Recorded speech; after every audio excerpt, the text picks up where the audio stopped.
So the next foam rolling exercise we're going to look at is how to foam roll your hamstring muscle. Placing the foam roller under the middle of your hamstring. Again, you're going to place your hands under your hips, raising your hips off of the ground, and then you're going to roll from the back of your glutes all the way down to the knee. Again, similar to the calf rolling out, you don't want to roll over the knee joint, just up to the point of the lower leg and then all the way up to your glute muscle. Repeating back and forth about 10 to 15 times, up and down. To make it a little bit more intense on one side, again, take one leg away, cross it over, lift your hips up, and roll back and forth.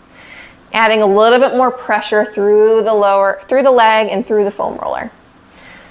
Repeat on the other side, all the way up and all the way down.